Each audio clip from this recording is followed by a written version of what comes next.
What if the man who defined James Bond is now facing a real-life mission that could break him? Pierce Brosnan just made a heartbreaking decision. And it's not about Hollywood, fame, or fortune. It's about love.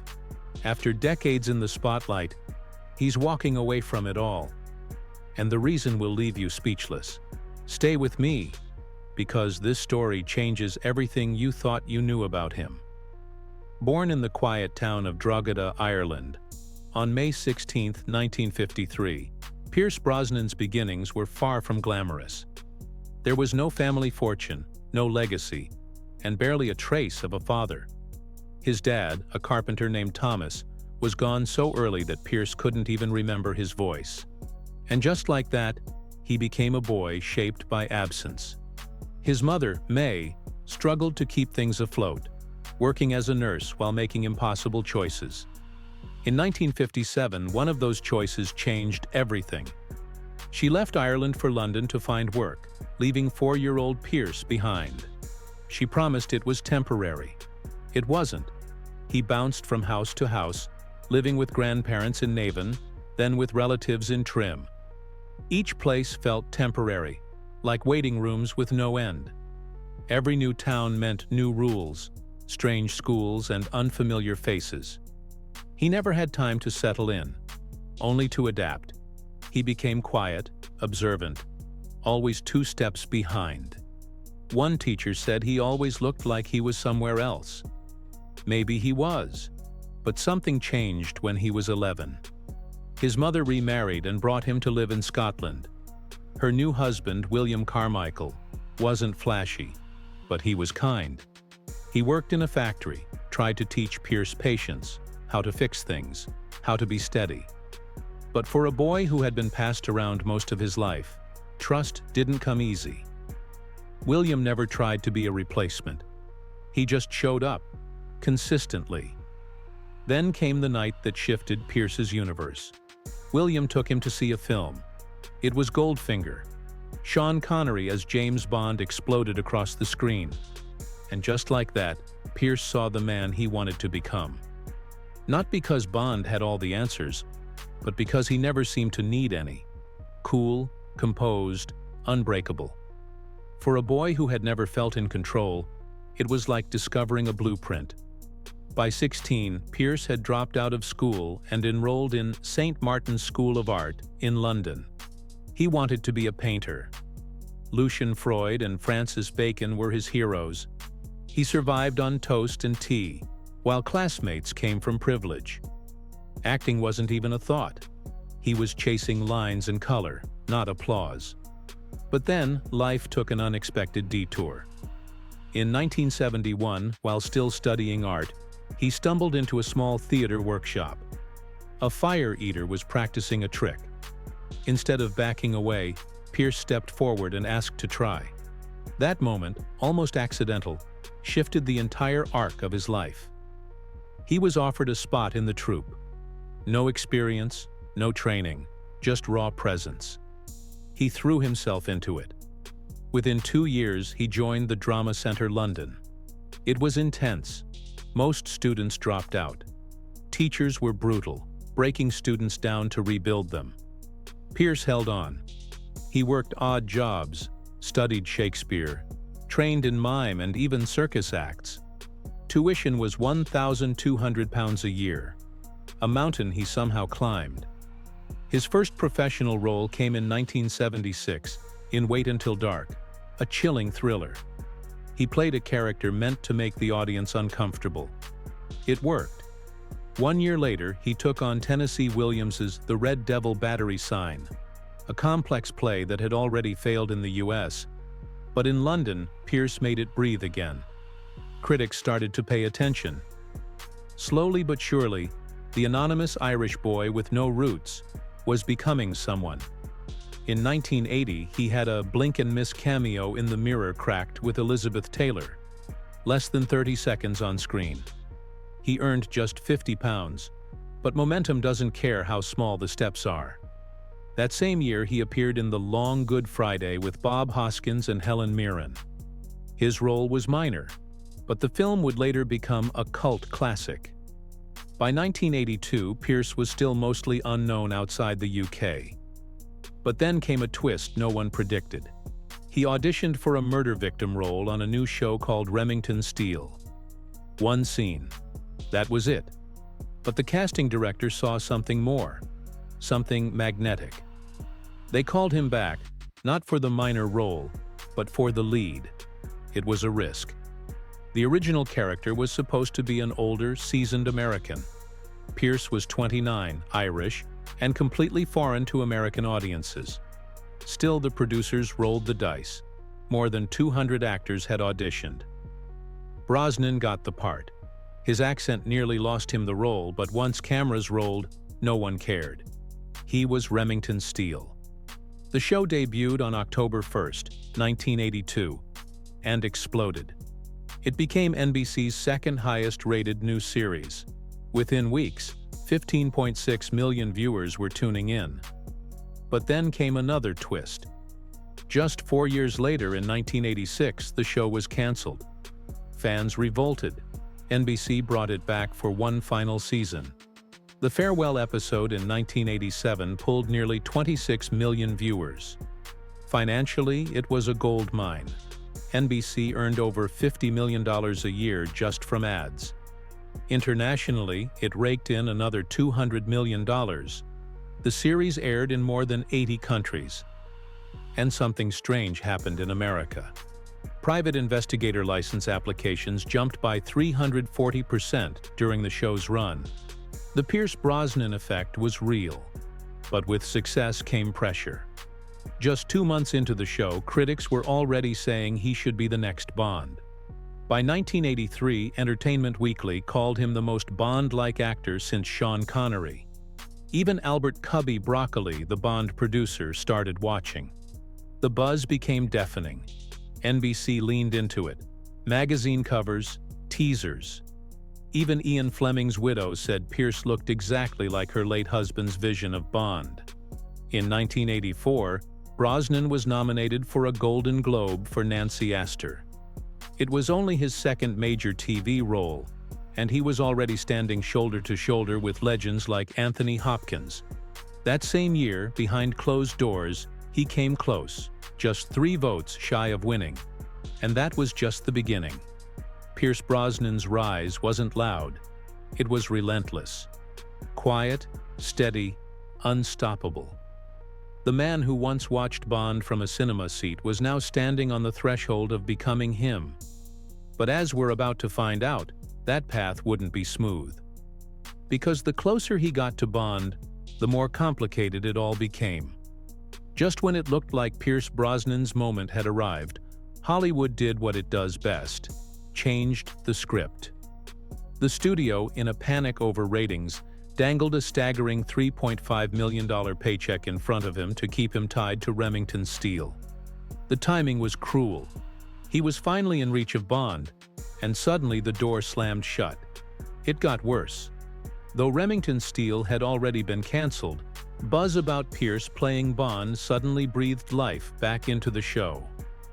Viewership spiked. NBC smelled opportunity and reversed the cancellation, ordering a short final season. That twist? Pierce was still contractually locked in. He couldn't take the Bond gig.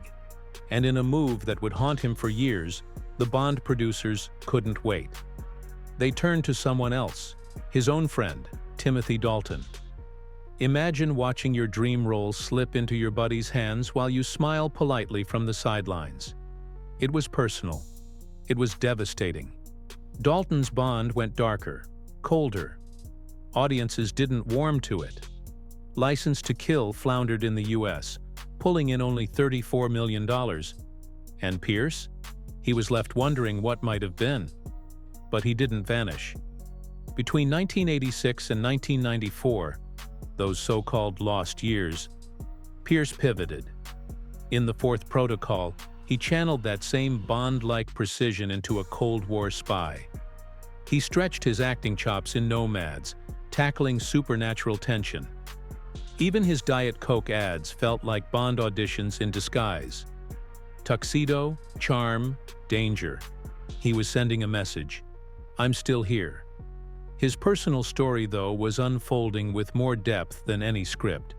Pierce met Cassandra Harris in the late 70s, a seasoned actress from Sydney who had been through a tough divorce.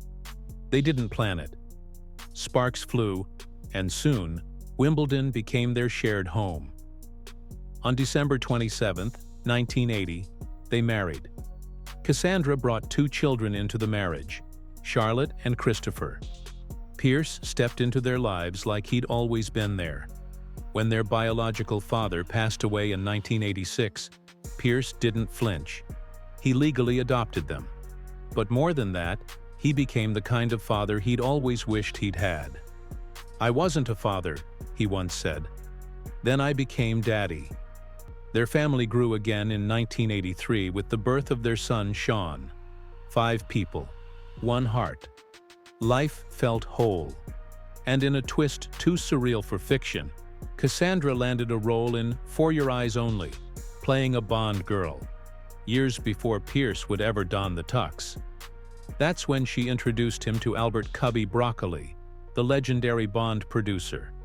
Cassandra saw something in Pierce and urged him to chase the role. But again, Remington Steele stood in the way. Then the unimaginable happened. While Pierce was filming in India in 1987, Cassandra started feeling unwell. They rushed home. The diagnosis shattered their world: ovarian cancer. Not early, not contained. It had spread. From that moment on, their lives turned into a fight. Pierce called himself the quiet party, always by her side, powerless. Cassandra endured 8 operations, nearly 2 years of chemo. Her strength never wavered. Their little boy Sean would pretend to be her doctor, trying to heal what he couldn't understand. The grief had already begun, but Cassandra never lost her spirit. "Please, darling, don't worry. It's just a life winding down," she whispered to him one night. Even then, she comforted him. She passed away on December 28, 1991, one day after their 11th wedding anniversary. She was 43rd. Pierce and Christopher were with her. Charlotte, away studying acting, was on the phone. Christmas had just come and gone. While the world celebrated, Pierce was explaining death to an 8-year-old child. He was left to raise 3 children alone, navigating the kind of pain that silences everything else. "It was the first time I truly understood grief," he later admitted. But he didn't let it drown him. He carried Cassandra's spirit forward in everything, especially in his second shot at Bond. In 1994, when he finally got the call, it wasn't just a casting, it was a resurrection. GoldenEye arrived with enormous pressure. MGM was teetering on bankruptcy. The director's chair had become a revolving door. The budget hit $60 million. If it failed, Bond would die with it. But Pierce turned the role into magic. The tank chase through St. Petersburg cost $8 million alone. He performed nearly all his stunts, including that vertigo-inducing 720-foot bungee jump off a Swiss dam. Studios refused to insure him.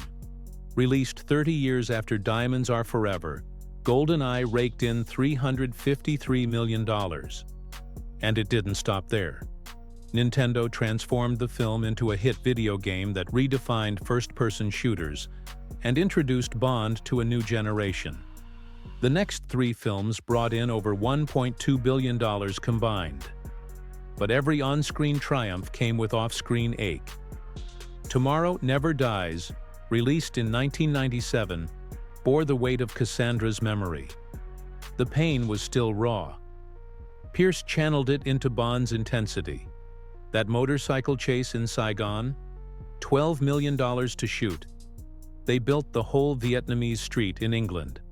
By 1999's The World Is Not Enough, the franchise was evolving. It featured Bond's longest-ever opening and its first female main villain. Real explosions, real stakes.